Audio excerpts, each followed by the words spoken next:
대한민국의 질문과 토론의 문화를 함께 만들어 가시죠. 네, 그래서 비전이 어떤 문제를 가지고 그 문제를 해결하는 중에 생긴다.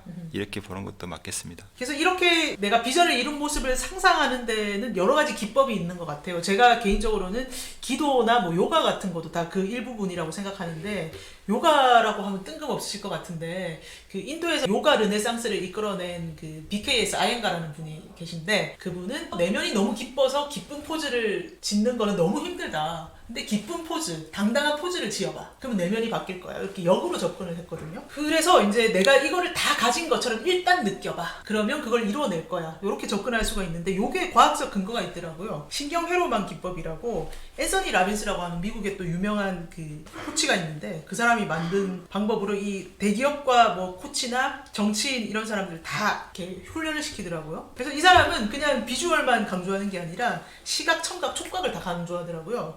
이 사람이 하는 실험의 끝판왕이 이제 숯불 걷기인데, 내가 지금 그 뜨거움을 느끼지 않아, 내 피부는 차가워 라고 계속 상상을 하면 실제로 생리적인 신호가 그렇게 바뀐대요. 그래서 숯불을 참가자들이 걷는데 화상을 안 입는 거예요.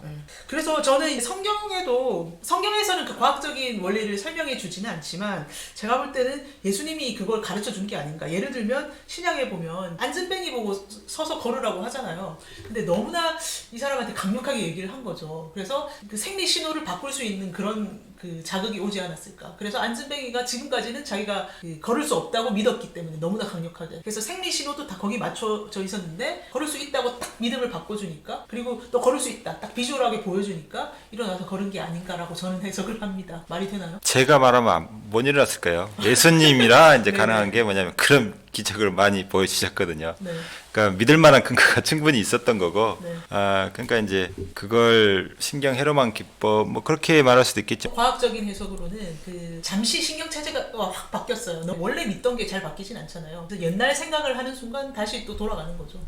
베드로가 같이 무리를 걷다가 갑자기 빠진 느낌은 똑같네요. 그렇죠. 저는 뭐 그렇게 해석하고 있는데. 네, 그래서 뭐라 그러냐면 믿음이 없는 자라고 이제 한 소리 들었거든요. 네네. 이제 그게 모르겠어요. 믿음이 모든 걸 다 가능하게 하는지는 저도 경험이 없어서. 모든 걸 가능하게 하진 않고, 그 환경 속에서 좀 막혔던 부분을 바꿀 수 있을 정도만 바꿔주면 그 상태에서 변할 수 있는 것만 변하겠죠. 네네. 아까 요가를 말씀하셨는데, 힌두교에서 그 신과 우주와 내가 하나라는 이러한 사실을 깨닫고 해탈을 하는 과정에, 이게 사실은 형이상학적이고 철학적이고 많이 알아야 되는 건데, 일반 민중들한테는 그러한 철학적이고 형이상학적인 이런 걸로 믿음을 유도한다는 게 사실은 이렇게 대중적이지 못하니까는 그거를 요가라는 수행법을 통해서 육체와 물질적인 이러한 것도 궁극적으로는 그런 해탈의 길에 갈 수 있다라고 함으로써 힌두교가 대중화되는데 이게 굉장히 크게 기여를 한 거거든요. 그러니까 그게 일리가 있는 것 같아. 우리가 웃어서 행복해지는 경우도 있지만 행복해지기 위해서 그냥 웃는 거야. 서로 이게 환치가 되는 거죠.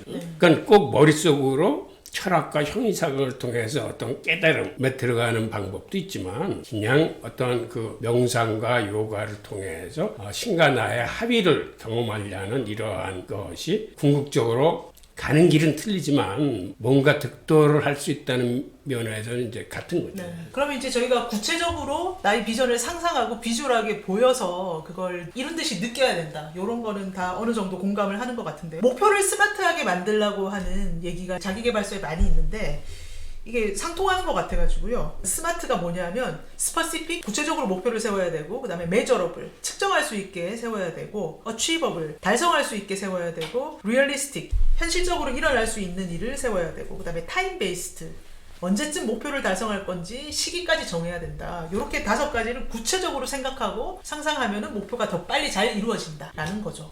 그런데 이러한 비전의 구체적인 목표를 세워서 실행하는 것도 중요하지만, 사실은 일이라는 게 혼자서 할 수 있는 일이 연대를 통해서 할 수 있는 일이 있어요. 어떤 일은 혼자 하고 그럼 어떤 일을 연대를 해서 할 것이냐는 게 사실은 이게 명확한 구분이 있는 게 아니에요. 유대인들은 어려서부터 함께 공부한다는 보면은 이 하브루타나 이 연대 의식, 공동체 의식이 굉장히 강한데 그게 사실은 그들의 강점인데 우리가 어떤 비전을 세우고 그걸 이뤄나가는 과정에서도 이거를 과연 내가 혼자 할 것인지 내가 연대를 통해서 이루어 나갈 것인지를 생각하고 가능하면 힘을 합쳐서 연대를 하는 게 굉장히 중요해요.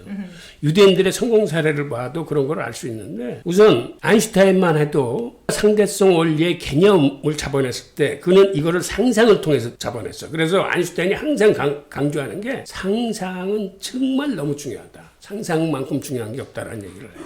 하지만 이 양반이 그걸 상상하고 나서 개념은 잡고 있었는데 그거를 수학적으로 풀어낼 능력이 없었어요. 근데 그거를 부인하고 친구들하고 얘기했을 적에 아인슈타인보다 훨씬 수학을 잘하는 그 부인이 주축이 돼서 이거를 수학적으로 정리를 해줘요.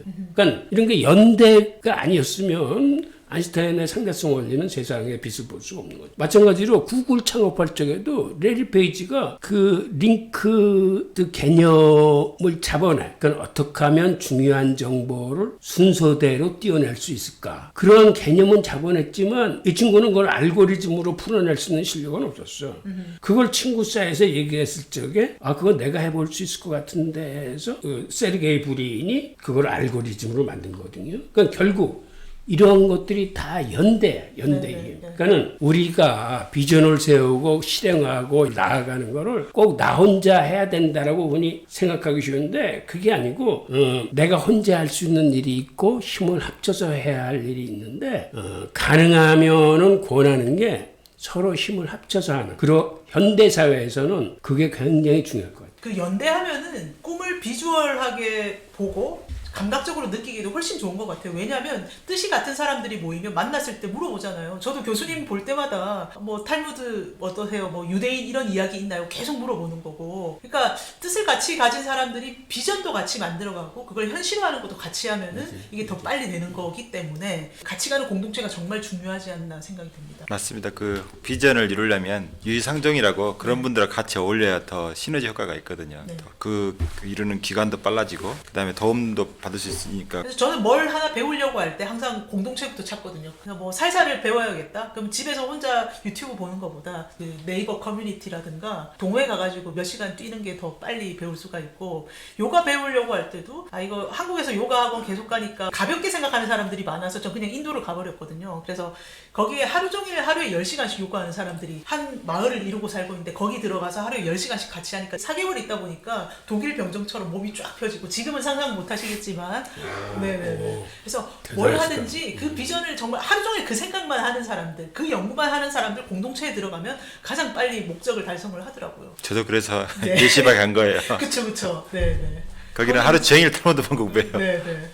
맞습니다. 저희가 비전을 이루려면 구체적으로 상상하고 느껴야 된다 이런 얘기를 많이 했는데 이거 끝판왕이 버킷리스트 쓰기 같아요. 이게 영화에서 유행을 하게 됐지만 많은 사람들이 그 영화를 보고 나도 해볼까 해가지고 이제 전 세계적으로 퍼져가지고 많이들 하고 있잖아요. 버킷리스트를 구체적으로 써서 매일 생각하고 이걸 어떻게 달성할까 하다 보니까 실제로 꿈을 이뤘다 이런 사람들의 얘기도 많이 있고요. 또 다른 방법은 또 미래 일기를 한번 써보는 것 같아요. 미래의 어느 날을 잡아서 구체적으로 상상하는 거예요. 내가 비전을 다 이루고 꿈을 이뤘더니 이렇게 살고 있더라. 그런 걸 한번 써보면 이게 정말 구체적으로 느껴지기 때문에 비전이 더 빨리 이루어진다. 이런 거죠. 네, 그 글 쓰는 입장에서 네. 버킷리스트라는 건 저는 이렇게 하고 있는데 저는 앞으로 한 6년치 네. 5년치 아니었나요? 오전치였는데 갑자기 떠들었어요. 다시 보니까 6년치더라고요. 이렇게 쓸 책들의 제목을 이렇게 쫙 적어놨어요. 네. 그게 과하다 할 정도로 네. 많은 종류의 책인데 그렇게 적어놓은 이유는 기존에 썼던 거, 그 다음에 지금 공부하고 있는 거, 문제가 되는 거, 화두로 꺼내야 되는 거, 궁극적으로 풀어나가야 되는 것들이 이게 계속 쭉 연결되더라고. 그러니까 책 제목을 씀으로써 지금의 문제점은 뭐고 내가 어떤 걸 화두로 잡고 있어야 되겠다. 그리고 궁극적으로는 예를 들어서 현대 금융자본주의의 문제는 뭔데 이거를 어떻게 해결해 나가지? 그렇다면은 내가 생각할 수 있는 가장 아름다운 자본주의, 즉 공동체 자본주의에 대한 미래는 어떻게 그려가지? 하는 이러한 그 일련의 흐름들의 계속 공부하면서 정진할 수 있고 이런 게 글쓰기와 강의와 공부 이런 것들이 서로 이제 선순환을 하면서 그러한 목표로 다가가지 않을까 하는 그런 비전을 갖고 있는 거죠. 네네. 비전을 갖고 상상만 하시는 게 아니라 쓰고 사람들한테 말하고 교류를 하니까 이제 점점 더 가속도가 붙고 점점 더 그걸 생각하고 상상하는 시간이 늘어나니까. 그 과정에서 얻을 수 있는 희열이 뭔가의 작은 것이나마 깨달음이나 어떤 통찰을 얻게 됐을 적에 그게 이제 큰 기쁨이 되는 거죠. 네. 그리고 그게 그 다음에 이제 새끼를 치는. 네. 저희가 비전에 대해서 얘기를 해봤는데요. 지금까지 인생의 목적을 만들고 그 목적을 찾기 위해서 나의 삶의 핵심 가치와 행복을 정의를 해보고 그리고 구체적인 목표를 설정하고 나의 비전을 구체화하고 이렇게 구체적으로 비전을 상상하는 것의 힘에 대해서 얘기를 해봤는데요. 네. 어떻게 생각하셨는지 그리고 어떻게 실천하셨는지 저희 게시판에 댓글 남겨주시면 네, 댓글과 구독, 좋아요로 마음 표시해주시면 다음 편에 더욱 구체적으로 찾아뵙도록 하겠습니다. 감사합니다. 감사합니다. 감사합니다. 인류의 고전 탈무드를 통해 성장합시다. 탈무드 살롱.